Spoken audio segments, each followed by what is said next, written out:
Magandang umaga po. Para naman sa ating weather update ngayong araw ng Lunes, December 28, 2020. Sa kasalukuyan, meron po tayong nakakaapektong tail end ng frontal system dito po sa Hilagang Luzon.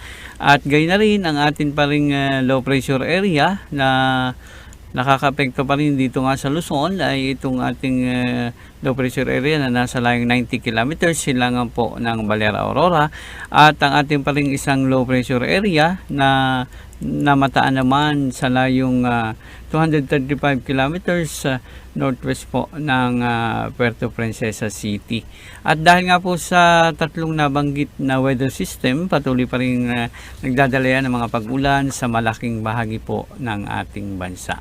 At para po sa magiging lagay naman ng ating panahon sa araw na to, dahil pa rin sa epekto nga po ng ating LPA at sa epekto na rin ng ating tail end ng frontal system, dito po sa Cagayan Valley, gayon na din sa probinsya ng Aurora, magkakaroon pa rin tayo ng maulap na kalangitan na may kalat-kalat hanggang sa mga malawakang pag-ulan at mga thunderstorms.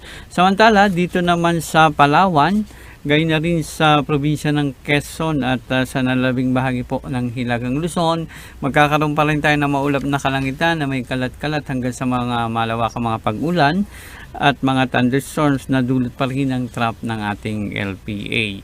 Sa Bicol region naman ay magiging maulap pa rin ang ating panahon dahil pa rin yan dito naman sa tinatawag nating easterlies o hangin nagmumula sa dagat Pasipiko.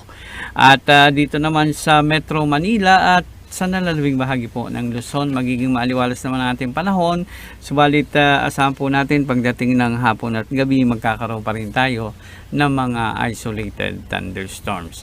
Ang ating mga temperatura naman dito sa Tuguegarao City, medyo may kababa ng ating temperatura. Inaasahan maglalaro po sa pagitan ng 23 hanggang 27 degrees Celsius. Sa Baguio City, mananatiling medyo malamig ang ating panahon. Maglalaro ang ating temperatura sa pagitan ng 15 hanggang 24 degrees Celsius. At sa Tagaytay, ang ating temperatura naman maglalaro sa pagitan ng 22 hanggang 29 degrees Celsius. Samantalang dito naman sa Kalayaan Island, sa Puerto Princesa at sa Legazpi City, ating mga temperatura maglalaro po sa pagitan ng 24 hanggang 30 degrees Celsius. Sa Metro Manila, ang posible nating temperatura maglalaro po sa pagitan ng 24 hanggang 31 degrees Celsius, at sa Lawag City sa 24 hanggang 32 degrees Celsius. At dumako naman po tayo dito sa Kabisayaan at dahil pa rin nga po sa epekto ng ating trap ng LPA ay dahil nga po naman yan sa mga pag-ulan natin sa Kabisayaan, magkakaroon pa rin tayo ng maulap na kalangitan dito po sa Eastern at Central Visayas. Yan po naman ay dala o dulot pa rin ng ating easterlies o hangin nagmumula sa dagat Pasipiko. Samantala sa nalalabing bahagi ng Kabisayaan, magiging maaliwalas ang ating panahon. Subalit pagdating ng hapon ay mga isolated thunderstorms. Ang ating temperatura sa Cebu City at sa Tacloban City maglalaro po sa pagitan ng 24 hanggang 30 degrees Celsius. Sa Iloilo, ang ating temperatura naman maglalaro sa pagitan ng 25 hanggang 31 degrees Celsius. At dito naman po sa Mindanao, dito sa Caraga, gayon na rin po dito sa Davao region ay magkakaroon pa rin tayo ng maulap na kalangitan na may kalat-kalat na mga pag-ulan at mga pagkidlat pagkulog. Dulot po yan ng ating easterlies o hangin nagmumula sa dagat Pasipiko. At dito naman sa lalaming bahagi ng Mindanao, magiging maaliwalas ang ating panahon. Subalit asahan pa rin pagdating ng hapon at gabi, may mga isolated thunderstorms tayong mararanasan. At ang ating temperatura dito po naman sa Cagayan de Oro at gayon dito sa Davao ay pinakamataas ng temperatura natin posibleng umabot sa 31 degrees Celsius. Samantala sa Zamboanga City, ang ating temperatura naman maglalaro po sa pagitan ng 24 hanggang 33 degrees Celsius. At para naman po sa ating mga mangisda, gumagamit po ng maliliit na sakyang pandagat, may nakataas pa rin tayong gale warning dito sa baybaying dagat po ng Batanes, Cagayan kasama ang Babuyan Island sa Ilocos Norte at Ilocos Sur. Malalaki pa rin ang alon sa nabanggit na mga lugar, kaya't pinapayuhan pa rin ang ating mga mangisda na huwag pumalaot sa nasabing mga baybaying dagat. At silipin po natin ang magiging lagay natin panahon susunod na 3 araw. Dito po sa Metro Manila, bukas ay magiging maaliwalas pa rin ang ating panahon at pagdating ng hapon ay may mga isolated thunderstorms. Ang ating temperatura, 24 hanggang 32 degrees Celsius.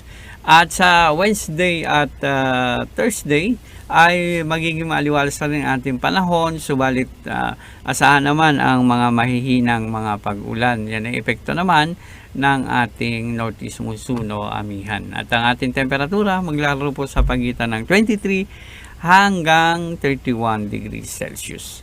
At sa Baguio City, sa susunod na 2 araw, magiging maulap ang ating kalangitan na may kalat-kalat na mga pag-ulan at mga pagkidlat pagkulog. Ang ating temperatura ay maglalaro sa pagitan ng 14 hanggang 24 degrees Celsius. Pagdating ng Thursday, maulap pa rin ang ating kalangitan, subalit asahan pa rin na may mga kasamang mahihinang mga pag-ulan. Ang ating temperatura, 13 hanggang 23 degrees Celsius. At sa Legazpi City, bukas maliwalas ang ating panahon. May mga isolated thunderstorms pagdating po ng hapon at gabi. Ang ating temperatura, 24 hanggang 31 degrees Celsius.